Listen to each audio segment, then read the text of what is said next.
দায়িত্ব নিয়েছে। তাহলে প্রধান উপদেষ্টাই কিন্তু এই গণ অভ্যুত্থানের সাথে আমরা লিংক করতে পারি এবং প্রধান উপদেষ্টাই কিন্তু এই জিনিস জুলাই সনদ বাস্তবায়ন আদেশ জারি করার এখতিয়ার রাখে বলে আমরা স্পষ্টভাবে মনে করি। ঐকমত্য কমিশন যে সুপারিশ খসড়া প্রস্তাব করেছে, প্রস্তাব 1, সেটার সাথে আমরা একদম একমত পোষণ করি। এখন এটার জন্য এক সপ্তাহ সময় চাওয়া হয়েছে, এটার উপর আলোচনা হতে পারে, কিন্তু আপনারা এই আলোচনার উল্টো দিকে আপনারা সবকিছু নাকচ করে দিবেন। পুরো গণভোটটাকে আপনারা অকার্যকর মনে করবেন, জুলাই সনদকে অকার্যকর মনে করবেন। জুলাই সনদের কি ভিতরে কি আছে এটা জনগণ বুঝে না বলে জনগণকে একদিকে খাটো করবেন, অন্যদিকে পুরো গণঅভ্যুত্থানের যে আকাঙ্ক্ষা, এই আকাঙ্ক্ষাটাকে ছোট করবে।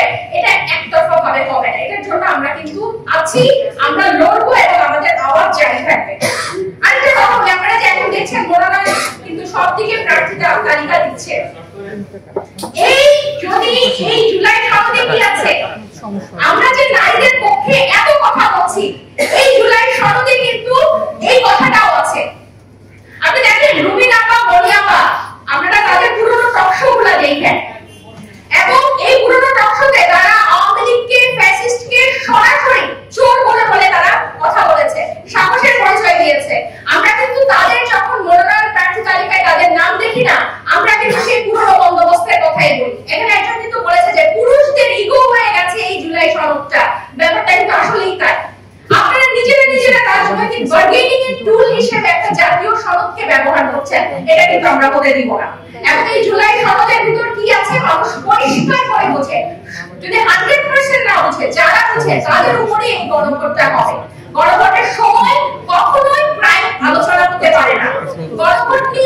গণভোটের সময় নিয়ে আপনারা যেরকম জামায়াত ইসলাম যেরকম লোয়ার হাউসে পিয়াজি নিয়ে রাজপথে গেল, তারপরে সে আবার ঠিকই জুলাই সনদে সই করলো, এখনো যাতে আবার সেরকম একটা ঠুনকো রাজপথে যাওয়া না হয়, যে তারা এই আলোচনা থেকে ফোকাস সরানোর জন্য গণভোট কখন হবে সেই আলোচনাকে প্রাইম করে তুলেছে।